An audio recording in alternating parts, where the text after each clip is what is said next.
Welcome to lesson 3.2, how to write circles. So I'm so excited about this lesson because I have such a passion for writing circles. But I actually want to start by talking about how we don't have to complicate this because some of the most simple circles can be some of the most powerful. So, what you'll see here for number one is simple circles can be very powerful, where participants can check in with each other. For example, a check in circle where students share how they are on a scale of 1 to 5. Or a lot of students like the weather circles where they describe how their mood is that day by comparing it to the weather. Or some schools do a lot of high-low circles. So what's a high in your life right now? What's a low in your life right now or today? I am going to talk about how to write more focus circles on specific topics. But I also want you to always remember that some of these simple circles can be really so powerful. So I'm going to just show you a few examples of circles. So if we click here, you'll see that this is a circle about anger. And I actually worked on this circle with my student Maceo, who just graduated from my school.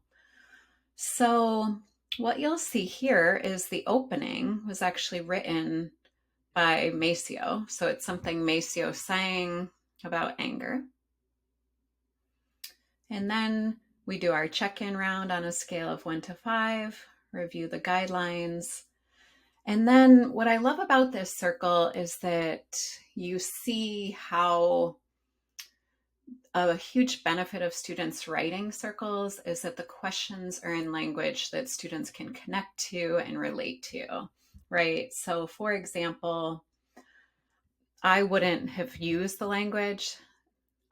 What are some things that make you really angry that get on your last nerve? But I love how Maceo used that phrase, something that gets on your last nerve, because that's something that a lot of students can connect with. And what I want you to notice about this circle is I remember Maceo saying, I want to start it out with something that people will be comfortable sharing. So he wanted to start it out with what are some little things that don't get you completely angry, but frustrate you a little bit. So that kind of warms students up to the circle, right? And then something about minor frustrations. And then in round 3, something that makes you really angry. And then round 4, what are some ways you have reacted out of anger in the past that you think is an example of using savage energy? What are some ways you could have used warrior energy in this situation? And then you see in round 5, what you want to do at the end of the circle is you want to leave students on an uplifting note. So you see that this round, we actually say, anger comes from stress. A lot of us are stressed all day. In BAM in 9th grade, there's Maceo talking. In BAM in 9th grade, we did deep breathing, and they taught us how babies breathe deeply naturally. But as we get older, we stop doing that. We're always tense and on edge. And sometimes when we get angry, we might try to take some deep breaths while telling ourselves we have to calm down. But one thing you can try instead of telling yourself that you don't want to be angry or that you need to calm down, you can try accepting and allowing your anger.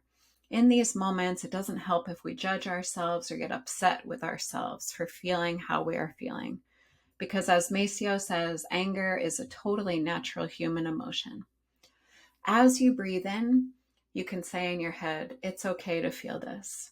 So let's take one deep breath together and try and blow all the air out. How do you feel after that breath compared to before it? So in that round question, you see how we affirmed that it's so human to have these feelings. And then we do that quick breathing exercise to close the rounds for the circle. So You'll notice in this circle that the opening quote was from Maceo, who helped write the circle. And then the closing quote is a quote about anger from a professor, Maisha Cherry. So, this next circle, I love this so much. So I wrote this next one with a math teacher at my school, Lolly Martinez. And this was a circle to celebrate LGBTQ Pride Month. And Lolly had this amazing idea of using this beautiful mural that is now outside of our school.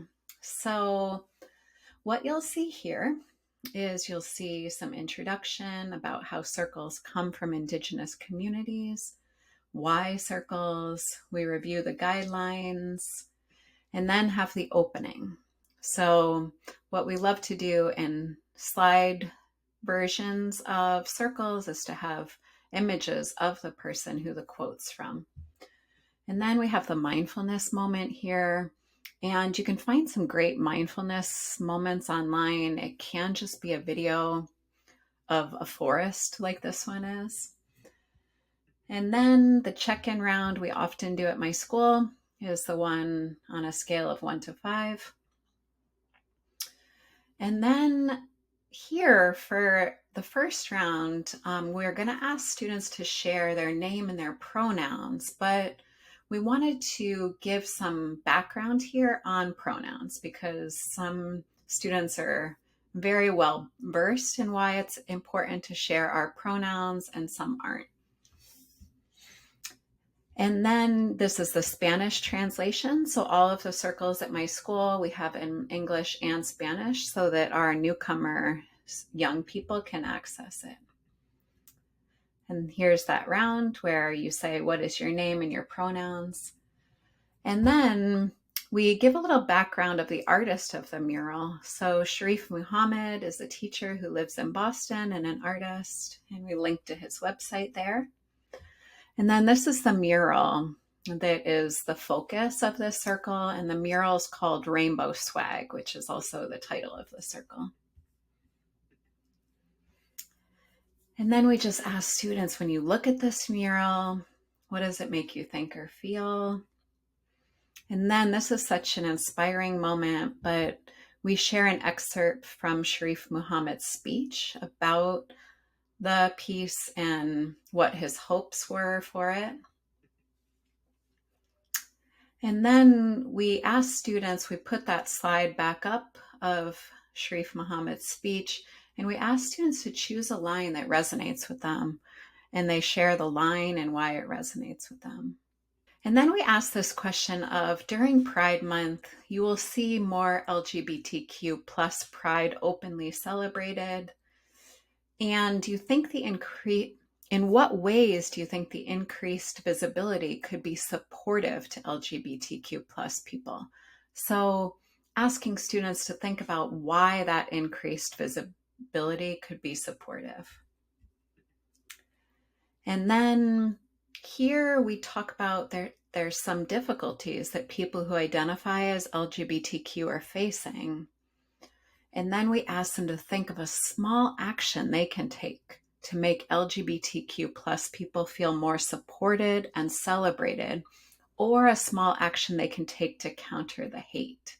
So we both acknowledge the difficulties, but we shift students into thinking about what action they can take to be supportive. And then in the last round here, this makes me think of that quote about, I think it's Fred Rogers, who says that after a tragedy, look for the helpers.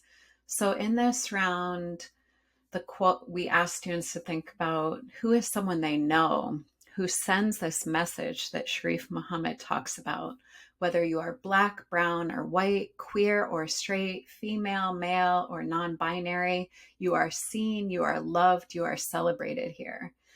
And then in this round, it's just a quick one because students share the names of these people who really send that message. So that was really a beautiful way to close the circle. And then we end with a quote in Sharif Muhammad's speech, so it goes back to a quote from the speech. All right, so 2 more circles I want to show you, and I hope this is giving you a sense of some of the ways that I think about the arc of a circle and ending on an uplifting note, and also just getting into the structure and the ritual of a circle. So the next one, I got this idea from Professor Mandy Savitz-Romer at Harvard. She suggested for Mental Health Month to do this circle using affirmations from this amazing artist whose name is Morgan Harper Nichols. So this might have been the most popular circle we did at my school this year. Students just loved it. So you see, we do some of the same routines, reviewing the guidelines, and then we have 2 opening quotes this time. And then the mindfulness moment, this time we're looking at a beach. Same check-in round, scale of 1 to 5. So at the start of this circle, you'll see we watched this video from NAMI, the National Alliance on Mental Illness. And in the video, it's different celebrities affirming that so many of us struggle with mental health and mental illness. And then ask students, why do you think this is an important message for people to hear, that it's okay to not feel okay? And then for the next round, being a teenager has always been challenging, but national studies show that many teens are struggling with mental health right now. Is this true for you and your friends? Why or why not? So getting students to reflect on that and share out about that. And then asking them to think about what is something they do when they're feeling down that helps them feel better. And then we get into Morgan Harper Nichols' affirmations. So I'll link to Morgan Harper Nichols' affirmations so that you can see them. And I actually created a printable version that has 6 affirmations on each page and one where it prints the Spanish translations on the back. But what we did with these is we passed around the affirmations, and then students could take ones with them that they wanted to, because teachers had cut up the affirmations onto little slips of paper. So that was a high prep circle. It took time to make those sheets, and then the teachers had to cut the affirmations up, but it was really powerful, and I kept seeing students around the school with them days after the circle.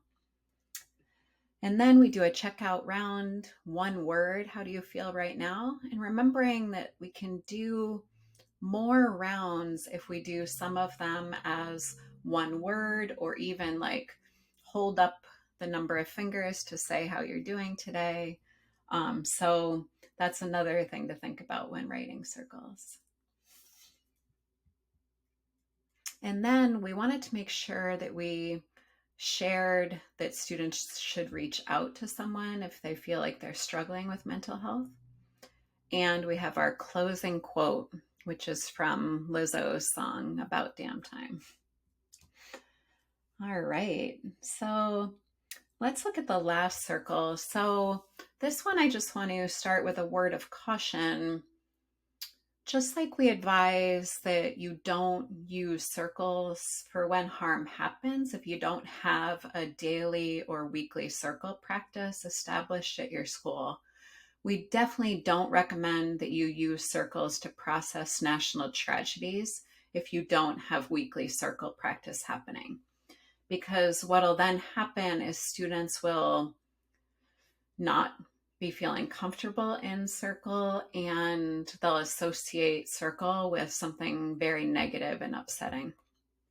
But if you do have established circle practice, then you can use circles when something like the horrible situation that happened with the mass shooting in Uvalde.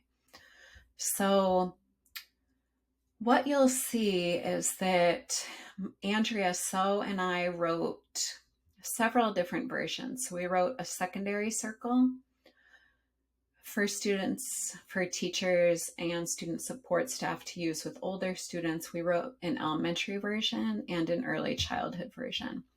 So I'm not going to go into these circles right now, but I will put a link in the text for this lesson so that you can check these out if you're interested. But my feeling is that in these moments of national crisis or crisis in your community or in your school community, circles can be a place where children or young people can share if they want to, and the space then exists for them. So I'm hoping that this was really helpful for you to jump into looking at some circles, and I will make sure to include this document so that you can click into each of these circles and read through them, so that you can get a sense of how to write circles. Thank you so much.